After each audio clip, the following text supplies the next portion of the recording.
High, আমি অঙ্কিতা আর আমি বাগনানের একটি ছোট্ট গ্রাম থেকে তোমাদের সাথে আমার ডেলি লাইফস্টাইল শেয়ার করে থাকি। তো গুড মর্নিং, রাধে রাধে সবাইকে। তো সকাল সকাল উঠেই আগে বাড়ির সমস্ত কাজকর্ম সেরে নিয়ে তারপর আমি ব্রাশটা করে নিয়েছিলাম। তো ব্রাশে একটু মুখটা মুছে তারপর গিয়েছিলাম ছাদে। আগের দিনে জামা কাপড় শুকোতে দেওয়া ছিল, সেগুলোই তুলে নিয়ে এলাম। আগের দিন নয়, সকালে আমি মিলেছিলাম ওগুলো।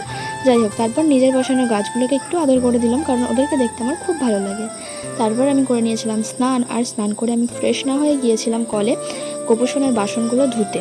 গোপুসোনার বাসনগুলো ধোয়া হয়ে গেলে আমি ঠাকুরের কাছ থেকে আগের দিনের বাসি ফুলগুলো ফেলে দিয়েছিলাম। তো বাসি ফুলগুলো ফেলে দিয়ে একটু মন্দিরটা মুছে নিলাম, আর মন্দিরটা মোছা হয়ে গেলে এখন আমি গিয়েছিলাম হনুমানজির কাছে। তো বৃষ্টির কারণে বেশ কয়েকদিন ধরে হনুমানজি চাপাই আছে, কারণ ভিজে যাবে সেই জন্য আজ অনেক দিন পর হনুমানজিকে খুলে দিলাম। তো খুলে এই যে এখানটা একটু নাতা দিয়ে দিলাম, কারণ একটু পরেই আসবো আমি এখানে পুজো করতে। আর দেখো আমাদের হনুমানজিটা কতটা সুন্দর, সেটা তোমরাই বলো, তোমাদের কেমন লাগলো অবশ্যই বলো। তো তারপর এই যে এখনও মা ফুল নিয়ে আসেনি, তাই আমি সকালে জল দিয়ে একটু পুজো করে নিলাম, আবার দুপুরে ফুল দিয়ে দেবো। তারপর গোপুসোনার কাছে এসে বাসনটা রেখে দিয়ে আমি একটু ফ্রেশ হতে এসেছিলাম। তো ফ্রেশ মানে এই যে আমার মাথা আছে একটু সিঁদুর পরে, এটাই হচ্ছে আমার ফ্রেশ হওয়া। তো এই যে আমি এখানে সিঁদুরটা পরে নিলাম, ফ্রেশ হয়ে যে গপুকে এখন স্নান করিয়ে দিচ্ছি। আর গপুকে স্নান করানো হয়ে গেলে আমি ওদেরকে একটু সেবাও দিয়ে দিয়েছিলাম।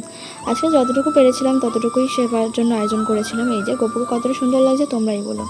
তো এই যে তারপর আমার ডেলি রুটিন, যেটা আমি প্রতিদিন খাই, চিয়া সিডের সাথে লেবু, এটা আমি খেয়ে নিলাম। তো খেয়ে নেওয়া হয়ে গেলে চলো আজকের ভিডিওটা এই পর্যন্ত, দেখা হচ্ছে নেক্সট ভিডিওতে। বাই, রাধে রাধে।